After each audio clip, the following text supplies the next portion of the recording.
héritier de son père mbokk yi grand combat bu doy waar Alioune Seye numéro 2 doomu Géejawaay Alioune Seye mi nga xam ne ku mu dóor nga xool foo tëgg moom la makan jël daal di koy boole ak général Malika ndaanaan bi xale bi nga xam ne bu jugee yëmbal jóg Malika jóg Kër Massar jóg ñu jël lambu jooju nag daal di koy tuddee buur géwél seen le grand griot waaye mbokk yi ci bés boobu Baye Mandiaye dina fa jàkkaarloo ak Fëgala bu Ngor Jaatuwaalo jàkkaarloo fa ak fils de Kati Boy Waranka jàkkaarloo fa ak Mbaye Diop Safara Ibo bu Kër Mbay Fall dina fa jàkkaarloo ak Alioune Seye Junior Caatu Ngéwél jàkkaarloo fa ak Soulay Gaynde général bu Pikine jàkkaarloo fa ak Déranger 55 dina fa jàkkaarloo ak Diobu benn brak Lakam jàkkaarloo fa ak Guy gi 3 waaye mbokk yi Kirikou dina fa jàkkaarloo ak Boy Diaw sponsor leader makan ne 1xBet chocolat Delia les Alip Flash dibiteri Uba visible auto 24 entrée supporter makan ni 4000 francs général ñëwul de Déranger ñëwul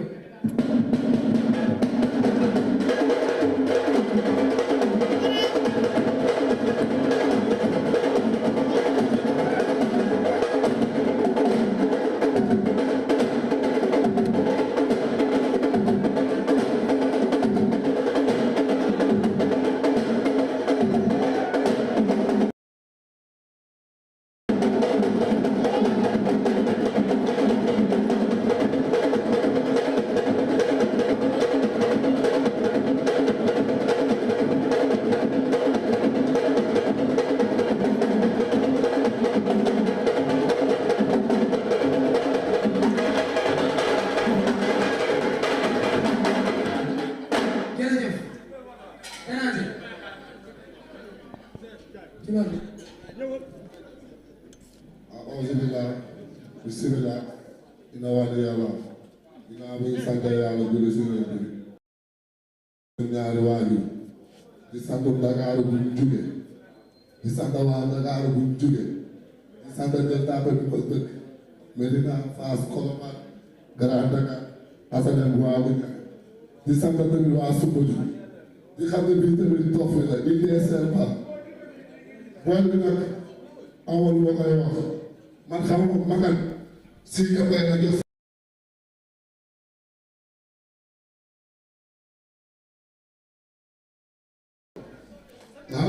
nga ñëw sa biir koñ si ngaa dégg boo ko defoon bi ñu ñëw ñaan mën na xaar leer bi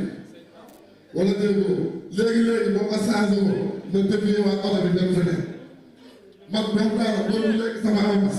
nekkoo lépp bëggoon Dakar si fit la nga jëkk ku dul loolu lépp wala loolu Dakar reyante ak seen ak yow loolu ñu toog di sant nag waa Kër Kabe Fass Colobane li nga wax si lépp balaa nga ko doon xam xam nga mënoon nañ dem Kër Kabe wala lënd naaw mais dañoo ñëw ba biir Pikine toog may xaar di gërëm tamit booy yi ma àndal ama seen fay sama supporter yi lu ma sonn ñu sonn si lu ma dugg ñu pare si pare nañu nii pour préparer nii 15 bolok soo fal kaay sama mélangeur la ala moom moom mélangeur la bu fi nekkee wala ngeen jox ko yóbbante joxo suuru faal dig bu signé arbitre bu signé bu teggi benn paas si ginnaaw arbitre na tas àllaba di jox kenn fi tubaab Matar Ndiaye kaay wuy benn moom